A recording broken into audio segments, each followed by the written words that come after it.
इस वतन के लिए आपके हाथ पे हम बैत करते हैं। जैसा कि मई में हमने कहा था कि 30 लाख मदारस के तालिब इल्म आपके एक हुक्म के मुंतजिर हैं। ये अइम्मा, ये खुतबा, हमें इससे परवाह नहीं है, क्योंकि हम इस पे यकीन रखते हैं कि फना फिल्लाह की तह में बका का राज मुज़मिर है। जिसे मरना नहीं आता उसे जीना नहीं आता। पाकिस्तान के खिलाफ मई के बाद तेजी क्यों आती है? इसलिए तेजी आती है कि आपने वो कर दिया जिससे दुनिया परेशान है। ये अल्लाह की मदद से और इस कौम और फौज के इत्तेहाद से हुआ। इंशाअल्लाह ये मेहराब व मिंबर कल भी आपके साथ था, आज भी आपके साथ है, आइंदा भी आपके साथ होगा।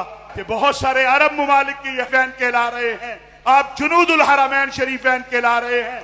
किसी नाम नहाज सियासतदान को सियासत के नाम पर आज के बाद पाकिस्तान के फील्ड मार्शल, अफवाज पाकिस्तान के किसी एक जनरल, पाकिस्तान के किसी एक सिपाही के खिलाफ भी बात करने की इजाजत नहीं देंगे। मैं समझता हूं कि फील्ड मार्शल साहब की क़यादत में अफवाज पाकिस्तान ने मार के हक में बुनियान और मरसूस ऑपरेशन में जो तारीखी फतह अल्लाह की मदद और नुसरत से हासिल की है, उसके बाद यकीनन हम ये कह सकते हैं कि आपने मोहम्मद करीम से वफा करके दिखा दी है।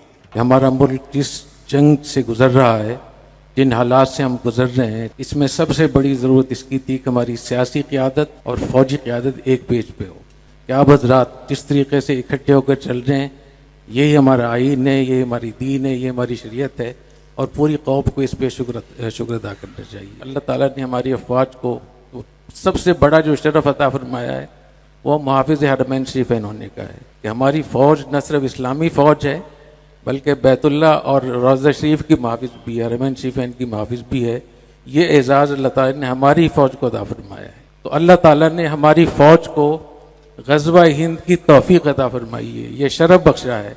इसलिए हमें अपनी फ़ौज को बहुत सूरत में सपोर्ट करना चाहिए। फितना ख़वारिज, इसके बारे में 42 अहादीस हैं। इस फितने से लड़ने के लिए, इसकी सरकोबी के लिए अल्लाह ताला ने फील्ड मार्शल साहब को और हमारी अफवाज को मुंतखब फरमाया है।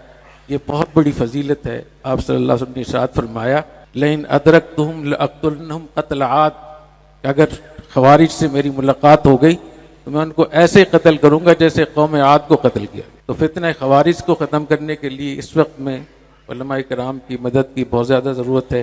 आप हज़रात को मालूम है कि इस वक्त में जो 2 सूबों में गड़बड़ हो रही है, चाहे वो बलूचिस्तान हो चाहे खैबर पख्तूनख्वा हो, इन दोनों में का ताल्लुक मज़हब के साथ है। कि इंशाअल्लाह इस्लाम की सरबुलंदी और पाकिस्तान की सरबुलंदी के लिए कदम कदम पे इंशाअल्लाह ये सब उलमा इंशाअल्लाह आपके साथ हैं। तबलीग दीन की खातिर जब भी मुल्क से बाहर जाते हैं तो अल्हम्दुलिल्लाह महसूस करते हैं कि पाकिस्तानी पासपोर्ट की कीमत बड़ी है माशाअल्लाह।